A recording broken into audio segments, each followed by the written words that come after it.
y'all. Welcome to Spoonies United. So today Carrie is going to be interviewing Julie Viscuso. Julie was actually featured in the short documentary Healing Julie. It's actually available on YouTube. I highly recommend it. It's very well done. A little bit of a backstory about Julie. So when Julie was a teenager, she was diagnosed with lupus.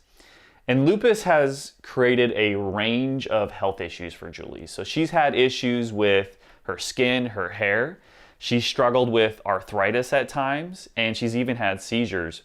And then more recently, her kidneys started to fail. So I was really inspired by Julie. She really moved me in this interview. She talks about some of her darkest moments and her struggles, but you can tell that Julie's really used her illness with lupus as an opportunity to grow emotionally and spiritually. So she also shares the things that she does to help manage and cope with her thoughts and her emotions surrounding her illness. And she has so many good pieces of information that she shares with everyone. So I hope you enjoy. We're gonna go ahead and start off with a clip from the short documentary, Healing Julie. Thank you. So I had systemic lupus, the one that can attack your organs, but I'd never had any organ issues. It was always affecting discoid lupus, which is when it affects your skin, and that's when I've gotten some really intense, gnarly rashes. I turned into lupus nephritis after 20 years of having lupus, so the lupus went so nutso that this last round it decided to attack my kidneys. By the time I was diagnosed, it was already stage 4 and really aggressive. I started to swell up and my legs were starting to get so thick and really hard to move. I couldn't cross my legs at that point. And then they finally decided that it was just at a point that I needed to do dialysis. They had done everything they possibly could. Normally you wait like 2 weeks to start the treatments, but it was so critical that they started me that day. Well, howdy. It is I, Julie Bigface, and cute little Mr. Puppy. Well, it's time for another update. First of all, so you can see how large my face has gotten. Currently, I am hooked up to my first dialysis situation, and at the moment, it's just pulling away some of the extra liquids in my stomach, 70 plus pounds.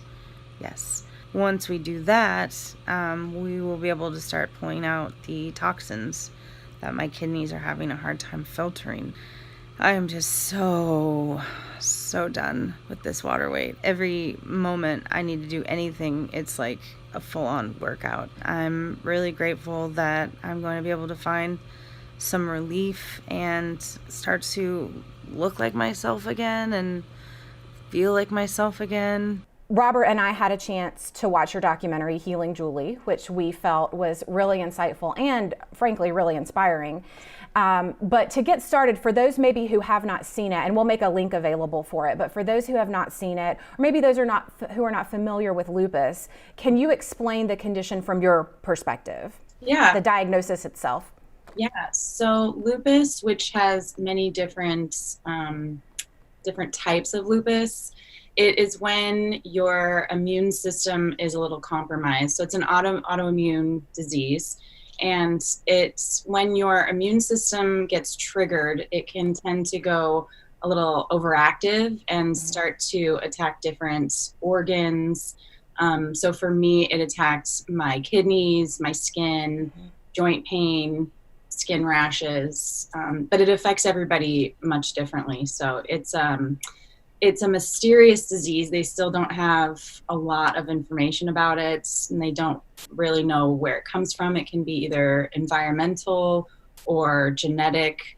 So it's still, it's a different experience for each person. Okay. One person has the same case.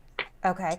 Now, since the filming of the documentary, and we'll talk in a minute about some of the healing practices that you incorporate into your life, but since the filming of the documentary, at the very end, it mentions that it talks a little bit about your kidney function. And so I'm curious to know, has there continued to be an increase since the filming? Yes. Yeah, so my kidneys have been increasing function. So they originally, when they were at the lowest, were at 9%. Okay. And they've been slowly increasing to 15, to 18, to 20, Wow. to 24. They went up to 31%. Wow. And then this past month, I was really busy and kind of got back into like my old life.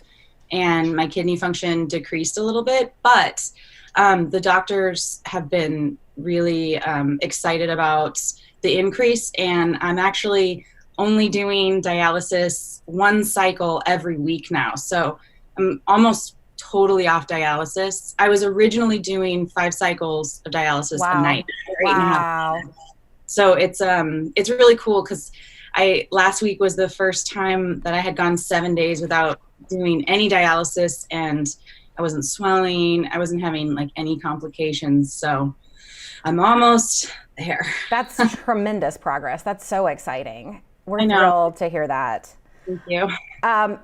Can you talk for a little bit about some of the harder parts of just the day-to-day of living with lupus? Like, what would you say are some of for you, the hardest parts of just daily functioning? Well, some of the more challenging parts of having lupus is when it affects your appearance without any, you have no control in it. I've lost my hair so many times. I mean, I've been almost totally bald. Wow. And I've had rashes all over my face and my body. And, that's really hard to live day to day because it's so obvious and you look sick. And so that's it's just challenging emotionally, especially when you lose your hair. I mean, as a woman, I think anybody really, but when you lose your hair, it's such a part of your femininity. Sure. And so just, trying to feel strong and move forward with grace has been really challenging because you don't want to dwell on the fact that you're sick, but you're also having these things that are so evident to you that something's wrong. So it's hard. It was challenging when those things were happening for me to stay positive, because you look in the mirror or you look at someone's face and you see the response, and then it just is like a reminder of you're sick, something's wrong with you. So that's really hard. And I remember one time I was in New York for a trade show for the company I work for, Living Intentions, and it's a health food company, and I had this gnarly rash on my face, and it was so intense to be like the representative for this health food company looking so ill. I felt like a fraud. I felt, I just felt like people could see right through me. So in those moments, you have to go inward really deep and remind yourself that you're not the body and that you are this incredible soul in the body. And just, it really taught me to really speak from my heart. And so stuff like that can be really challenging. Also, it can be really annoying to wake up and have body pain. You want to get up and play and do whatever you feel like. And sometimes you have to reevaluate where you're at and what you're able to do. So it's a lot of learning to accept where you are, which is a really, that can be a really tough thing, but it's been a real blessing for me just to tune in with myself every day, see where I'm at, how I feel, and then have compassion for where I'm at. If I'm having body pain or something, maybe see how I can tend to myself with some more love and care rather than get pissed off about it. Right. I'm interested in what you touched on, talking about how other people view you and then having to sort of take a step back about how you view yourself. I'm curious to know how you view yourself. I think that we tend to throw around, or people who have illness or people who have loved ones who are ill, we sort of throw around these terms like, so-and-so is a survivor, or so-and-so is a victim of, or so-and-so is part of a sick population. I'm curious, when you think about yourself, which of those categories kind of comes to mind in terms of self-description? I feel like a total warrior. I feel very resilient. because I've had so many flares come at me, and just I journal every day, and I have since I was 14, so I've been able to kind of pay attention to my experience. And yeah, just seeing that each time it's a totally different kind of flare, and so you have to figure out how to work with it in new ways. And it's allowed me to really tap into my inner strength and my ability to overcome. And it's allowed me to really see my intense desire to live and to live fully. So I see myself as a really strong woman that was thrown kind of a crappy hand. You know, nobody wants to deal with disease, but I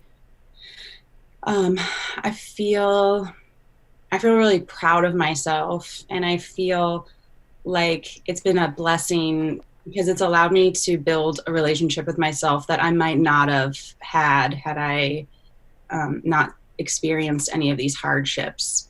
So yeah, I feel a lot of strength, and I feel a lot of I've just been able to really experience my own courage. So that's been really nice. It's absolutely beautiful, first of all, that you view yourself that way, a warrior. I think that hopefully people who are watching and listening will be able to take some piece of that and resonate with that. I think that's amazing. So thank you for sharing that.